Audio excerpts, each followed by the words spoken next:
رشتے کے ٹوٹنے پر خود پر کوئی حرف آئے بغیر اور کوئی سوالیہ نشان بنے بغیر توڑ پانا۔ اسے صرف یہ اندازہ نہیں ہوا تھا کہ اس ڈور کو توڑنے کی کوشش میں اس نے زینی کی انگلیاں کاٹ ڈالی تھیں۔ سوئی ہوئی زینی کی آنکھ بچوں کے شور سے کھلی تھی۔ اس نے کچھ دیر آنکھیں کھلی رکھ کر شور کا ماخذ سمجھنے کی کوشش کی۔ یقیناً زہرا آپا آئی تھیں۔ اس نے کروٹ لے کر دوبارہ سونے کی کوشش کی مگر ناکام رہی۔ زہرا صحن میں نفیسہ کے پاس بیٹھی روتے ہوئے کچھ کہہ رہی تھی۔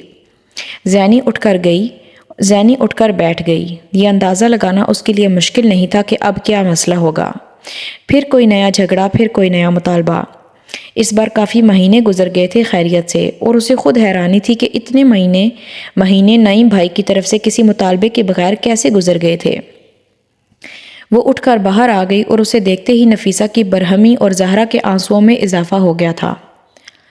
پھر نکال دیا سسرال والوں نے یا کسی نئے مطالبے کے ساتھ بھیجا ہے آپ کو؟ یہ سب تمہاری وجہ سے ہو رہا ہے۔ تم سے بار بار کہہ رہی تھی کہ چھوڑ دو یہ سارے کام، لیکن نہیں، تم بہنوں کے گھر تباہ کروا کر چھوڑو گی۔ نفیسہ نے طیش میں اس کو مخاطب کر کے کہا۔ اچھا، یعنی اس بار میری ماڈلنگ کا بہانہ بنا کر آپ کو نکالا ہے؟ اس نے اطمینان سے صحن میں کھیلتی بچیوں کی طرف جاتے ہوئے کہا۔ اب دوبارہ آپ واپس اس گھر میں مت جائیں۔ کیا ہے وہاں پر جس کے لیے اتنی ذلت اٹھا رہی ہیں؟ 800 روپیہ ماہانہ، وہ میں آپ کو دے دوں گی، آپ یہیں رہیں۔ میں تمہارے سامنے ہاتھ جوڑتی ہوں زینی، یہ سب کچھ چھوڑ دو۔ ابھی انہوں نے مجھے گھر سے صرف نہیں نکالا، صرف دھمکایا ہے، لیکن وہ نکال دیں گے مجھے۔ میری بیٹیوں کی زندگی خراب ہو جائے گی۔ زہرا آپا نے روتے ہوئے اس کے سامنے ہاتھ جوڑے۔ آپ میرے سامنے ہاتھ نہ جوڑیں، میں نے اپنے باپ کی نہیں مانی تو آپ کی کیسے مانوں گی؟ اس نے بے حد صاف گوئی اور دو ٹوک لفظوں میں کہا۔ لیکن آپ سے یہ ضرور کہتی ہوں کہ آپ کی بیٹیوں کی زندگی کو کچھ نہیں ہوگا۔ اس نے پلٹ کر زہرا آپا سے کہا۔ امی آپ کیوں نہیں سمجھاتی اسے؟ زہرا پھوٹ پھوٹ کر رونے لگی۔ یہ شیراز کا بدلہ ہم سے کیوں لینے لگی ہے؟ پہلے شیراز کی وجہ سے اس کا دماغ 7ویں آسمان پر تھا کہ اس کا منگیتر تو سرکاری افسر بننے والا ہے، یہ سرکاری افسر کی بیوی بنے گی۔ زینی نے پلٹ کر تعجب سے بہن کو دیکھا۔ یہ کب ہوا تھا کہ اس کے انداز میں اس کی اپنی ذات کا غرور، اپنے غرور کا شائبہ ہوا تھا؟ ایسا غرور جس کا وہ آج حوالہ دے رہی تھی۔ سرکاری افسر کی بیوی؟ اس نے تو ذہن میں کبھی اس چیز کے بارے میں سوچا ہی نہیں تھا۔ وہ تو شیراز کی بیوی بننا چاہتی تھی، چاہے شیراز جو مرضی ہو۔ وہ عہدے کے پیچھے پاگل نہیں ہوئی تھی، وہ محبت میں خوار ہو رہی تھی۔ اور اب اگر منگنی ٹوٹ گئی ہے تو اس نے آسمان سر پر اٹھا لیا ہے۔ اتنی خود سر ہو گئی ہے یہ، اور ابو اس کو روک کیوں نہیں رہے؟ میرے گھر کو کچھ ہوا نا امی تو یہ سب کچھ زینی کی وجہ سے ہوگا۔ میں ساری زندگی اسے معاف نہیں کروں گی۔ زینی نے جواب میں کچھ نہیں کہا، وہ پلٹ کر کمرے میں چلی گئی۔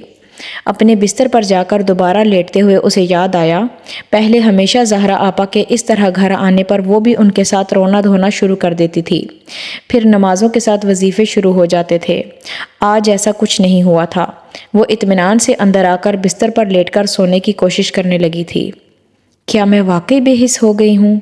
اس نے بے اختیار اپنے آپ سے پوچھا۔ شاید، اس نے جیسے خود ہی جواب دیا اور آنکھیں بند کر لیں۔ زینب کہاں تھی یار؟ میں کب سے ڈھونڈ رہا ہوں تمہیں۔ فاران اسے دیکھتے ہی تیر کی طرح اس کی طرف آیا اور پھر اس نے زینی کو اپنے ساتھ لپٹا لیا۔ وی کٹ دا ڈیل، اس نے کہا لگاتے ہوئے زینی کو مبارکباد دی۔ زینی نے اسے الگ ہوتے ہوئے حیرانی سے اسے دیکھا۔ کون سی ڈیل؟ تم بہت لکی ثابت ہوئی ہو میرے لیے، وہ اس کے ساتھ چلتے ہوئے کہہ رہا تھا۔ زینی کو کچھ چبھا۔ وہ اب اسے اس انٹرنیشنل برانڈ کے بارے میں بتا رہا تھا جس کی کمپین کے لیے اس نے 2 دن پہلے اسے چند لوگوں سے ملوایا تھا۔ کاسمیٹک برانڈ پہلی بار کسی ملک میں کسی اسٹیبلش ماڈل یا ایکٹریس کو لینے کے بجائے ایک نئے چہرے کو لے رہا تھا۔ اس کا کمپین کے لیے ابتدائی بجٹ 1 کروڑ تھا۔ فرحان کو ملنے والی یہ اب تک کی سب سے بڑی کمپین تھی۔ تم کو اندازہ ہی نہیں ہے کہ برانڈ کو انٹروڈیوس کروانے کے لیے کون کون مر رہا تھا۔ یہ تمہیں وہ لائف سٹائل دے گی، ایک بہت شاندار لائف سٹائل۔ ایک بار یہ کمپین لانچ ہو جائے تو تم ایک کیٹ واک کے لیے اتنے پیسے لوگی جتنی ٹاپ کی ماڈلز اتنے سالوں سے لے رہی ہیں۔ یہ برانڈ تمہاری ایک ایک چیز کا خیال رکھے گا۔ فرحان اسے تفصیل بتا رہا تھا۔ وہ اب اس کے آفس میں داخل ہو گئے تھے۔ تمہاری وارڈروب، تمہاری اسٹائلسٹ، تمہارا ہیئر اسٹائلسٹ، تمہاری ڈریس ڈیزائنر، تمہاری ایکسیسریز، تمہاری بیوٹیشین سب وہ ہائر کریں گے، تم صرف ان کو ریپریزنٹ کرو گی۔ کافی ملے گی؟ زینب نے کہا، وہ صوفے پر بیٹھ گئی تھی۔ ہاں ہاں، آج سب کچھ ملے گا۔ فرحان نے انٹر کام اٹھا کر اپنی سیکریٹری کو کافی کے ساتھ ریسٹورنٹ سے کچھ دوسرے سنیکس منگوا کر بھیجنے کے لیے کہا۔ زینی بیگ سے ہیئر برش نکال کر اپنے بالوں میں برش کرنے لگی۔ نہ صرف یہ بلکہ پورا 1 سال تمہاری ساری کاسمیٹکس وہی دیں گے اور اس کی مالیت بھی لاکھوں میں ہے۔ فرحان نے اس کے پاس بیٹھتے ہوئے سلسلہ کلام جوڑا۔ لنچ کہاں سے منگوا رہے ہو آج؟ زینب نے اس کو ایک بار پھر ٹوکا۔ تم بتا دو، فرحان نے فوراً کہا، یا ایسا کرتے ہیں کہیں باہر چلتے ہیں؟ یہ ٹھیک ہے۔ زینی نے سر ہلایا اور دوبارہ برش کرنے لگی۔ یہی نہیں، وہ کہہ رہے ہیں کہ ان کی کمپین کے دوران تم شوز یا شوٹس میں جتنی بھی وارڈروب استعمال کرو گی وہ استعمال کے بعد تمہاری ملکیت ہوگی۔ فرحان اسے ایک ایک چیز بتا دینا چاہ رہا تھا۔ تم کوئی سلیپنگ پلز لیتے ہو؟ زینب نے ایک بار پھر مداخلت کی، وہ جیسے اس کی گفتگو سے بالکل لا تعلق تھی۔ ہاں، فرحان نے چونک کر اسے نام بتایا۔ مجھے بھی منگوا دو، میں دیکھتا ہوں شاید میری دراز میں پڑی ہو، نہ ہوئی تو میں سائرہ سے کہتا ہوں۔ فرحان نے دراز کھولتے ہوئے دیکھا، اسے سلیپنگ پلز مل گئی تھیں۔ اینڈ گیس واٹ، پہلا کمرشل کہاں شوٹ کرنا ہے؟ ملائیشیا میں۔ اس نے سلیپنگ پلز اس کو تھمائیں، جنہیں اس نے اپنے بیگ میں رکھ لیا۔ وہ اب نیل فائل نکال کر اپنے ناخنوں کو رگڑ رہی تھی۔ فرحان یکدم چپ ہو گیا۔ تمہیں خوشی نہیں ہو رہی؟ کس بات کی؟ وہ اس کا منہ دیکھ کر رہ گیا۔ زینب ضیاء، یہ once in a lifetime chance ہے جو تمہیں ملا ہے، یا یہ سمجھو تم نے جیک پاٹ ہٹ کیا ہے۔ ہماری سپر ماڈلز ترستی ہیں ایسے چانسز کے لیے۔ وہ اسے کمپین کی اہمیت کا اس احساس دلا رہا تھا۔ ایک رات ایک ایڈ اور اگلے دن پورا پاکستان پہچان رہا ہوگا تمہیں، ہر ایک کے ہونٹوں پہ تمہارا ہی نام ہوگا۔ زینب ضیاء، زینب ضیاء۔ وہ بے اختیار چونکی۔ زینب ضیاء کیوں؟ خالی زینب کیوں نہیں؟ کیوں، کیا ہوا؟ زینب نام کی تو اور بھی لڑکیاں ہیں، خالی زینب تو نہیں دے سکتے؟ پھر نام بدل دو میرا۔ گڈ آئیڈیا، کیا نام رکھیں؟ فرحان بے اختیار محظوظ ہوا۔ کوئی بھی نام جس میں میرے باپ کا نام نہ آئے۔ اس کالک میں ان کا کوئی حصہ نہیں چاہیے مجھے۔ اس نے آخری جملہ منہ میں بڑبڑاتے ہوئے کہا تھا۔ تمہیں کیا ہوا؟ زینی نے کمرے میں داخل ہوتے ہی ربیہ کی سرخ اور متورم آنکھیں دیکھی تھیں۔ وہ ابھی چند لمحے پہلے ہی باہر سے آئی تھی۔ ربیہ اپنے بستر پر گمسم سی بیٹھی ہوئی تھی۔ چھوٹی خالہ آئی تھی۔ زینی اپنا بیگ رکھتے رکھتے ٹھٹک گئی۔ ان کا اتنی جلدی دوبارہ آنا اچھا شگن نہیں تھا۔ پھر زینی یکدم سنجیدہ ہو گئی۔ پھر یہ کہ وہ بتا گئی ہیں کہ اگر تم نے ماڈلنگ نہ چھوڑی تو وہ عمران کے ساتھ میری منگنی توڑ دیں گی، بلکہ وہ کہہ رہی تھی کہ عمران تو اصرار کر رہا ہے کہ رشتہ ختم کر دیں۔ تو ختم کر دیں؟ زینی نے بے حد سرد مہری سے کہا۔ تم کتنی خود غرض ہو گئی ہو زینی؟ ربیہ اس کی بات پر جیسے تڑپ گئی۔ منگنی توڑنے کی بات وہ کر رہی ہیں اور خود غرض میں ہو گئی ہوں؟ اس نے سلگ کر کہا۔ وہ تمہاری وجہ سے منگنی توڑنا چاہتی ہیں۔ ربیہ نے اس کی بات کاٹی۔ میری وجہ سے نہیں، ان کو بھی کہیں مال نظر آنا شروع ہو گیا ہوگا، زینی نے تلخی سے کہا۔ ربیہ اپنے بستر سے اٹھ کر اس کے بستر پر آ گئی اور اس نے زینی کے دونوں ہاتھ پکڑ لیے۔ زینی پلیز چھوڑ دو یہ سب کچھ، اس میں بڑی بے عزتی ہے، اس نے جیسے منت کرنے والے انداز میں زینی سے کہا۔ پیسے کے بغیر دنیا میں ویسے ہی بڑی بے عزتی ہے، اس نے بے حد ٹھنڈے انداز میں کہا۔ یہ بے عزتی مجھے دنیا میں بے عزتی سے بچا لے گی، اور اب جب تک یہ ہوگا آپا کا گھر تباہ ہو چکا ہوگا اور میری منگنی ٹوٹ چکی ہوگی۔ ربیہ نے اس کی بات کاٹی۔ شادی کے 5 سالوں میں 25 بار آپا کا گھر ٹوٹتے ٹوٹتے رہ گیا، اس میں میرا ہاتھ تو نہیں تھا، اور جہاں تک تمہاری منگنی ہے تو ٹوٹنے دو اس منگنی کو۔ جو رشتے محبت کے بجائے بلیک میلنگ کی وجہ سے جڑے ہوں ان کو ختم کر دینا چاہیے۔ عمران تم سے شادی کر رہا ہے، مجھ سے تو نہیں کر رہا، پھر اس کو کیا تکلیف ہے میں جو چاہے کروں؟ اس نے دو ٹوک انداز میں کہا۔ مرد بے عزتی محسوس کرتے ہیں ایسے خاندانوں میں رشتہ کرتے ہوئے جہاں اس نے ربیہ کو بات مکمل نہیں کرنے دی۔ سالی ماڈلنگ کرے گی تو وہ کسی کو منہ نہیں دکھا سکے گا، سسر پیٹ کاٹ کر جہیز کا سامان دے گا تو وہ سب کو لیتے ہوئے اس کی عزت کو کچھ نہیں ہوگا۔ وہ بے اختیار ہنسی۔ ذہنی، ربیہ نے ایک بار پھر کہنا چاہا، مردوں کی بے عزتی کے معیار کتنے چھوٹے ہیں ہمارے معاشرے میں۔ ایک آپا کے شوہر ہیں جنہیں بیوی کے باپ کے دیے ہوئے بستر میں سو کر، بیوی کے لائے ہوئے برتنوں میں کھا کر، بیوی کو گالی دیتے ہوئے، ہاتھ اٹھاتے ہوئے شرم محسوس نہیں ہوتی۔ ہاں، بے عزتی محسوس ہوتی ہے جب بیوی کی بہن ماڈلنگ کرنے لگے۔ ایک تمہارا منگیتر ہے جو بالکل آپا کے شوہر کی طرح میرے باپ سے بیٹی کے ساتھ ساتھ جہیز کی صورت میں ان کی باقی جمع پونجی بھی ہتھیائے گا، اور پھر ایک لمبی فہرست بھی تھمائے گا ان تمام کاموں کی جو اس سے اس کی ممکنہ بے عزتی ہو سکتی ہے، اور اس میں سر فہرست ہوگی بیوی کی بہن کی ماڈلنگ۔ وہ کھلکھلا کر ہنس رہی تھی، یوں جیسے اپنی بات سے خود بے حد محظوظ ہوئی ہو۔ ان کو ابو کی عزت کا احساس نہیں ہے، تم کو ہے تو تم چھوڑ کیوں نہیں دیتی یہ کام؟ ربیہ کو اس کی ہنسی بہت بری لگی، اس کے باوجود کہ آج کئی مہینوں بعد اس نے زینی کو ہنستے دیکھا تھا، مگر زینی اس طرح کبھی ہنستی بھی تو نہیں تھی۔ میں اپنے باپ کی نافرمان اولاد ہوں، لیکن اپنے باپ کے علاوہ اس دنیا میں فی الحال میں کسی دوسرے مرد کی عزت نہیں کرتی۔ وہ یکدم سنجیدہ ہو گئی۔ چھوڑ دو زینی، یہ سب چھوڑ دو۔ ربیہ نے ایک بار پھر اس کی منت کی۔ اور چھوڑنے کے بعد کیا کروں؟ آپا کی طرح کسی مرد سے شادی کر کے اس کے تلوے چاٹوں، گالیاں کھاؤں اور جہیز کے نام پر مار کھا کر دوبارہ یہاں آ بیٹھوں؟ اس کے لہجے میں زہر کے علاوہ کچھ نہیں تھا۔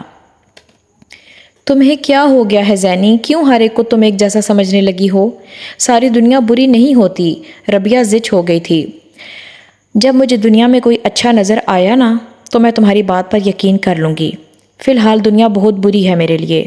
وہ اس کے ہاتھوں سے اپنا ہاتھ چھڑاتے ہوئے اٹھ کر کمرے سے نکل گئی۔ زبیدہ کو زینی کی ماڈلنگ کا پتہ چلنے کے بعد یہ بات زیادہ دیر تک راز نہیں رہی۔ آہستہ آہستہ پورے خاندان اور محلے کو اس بارے میں پتہ چل گیا تھا۔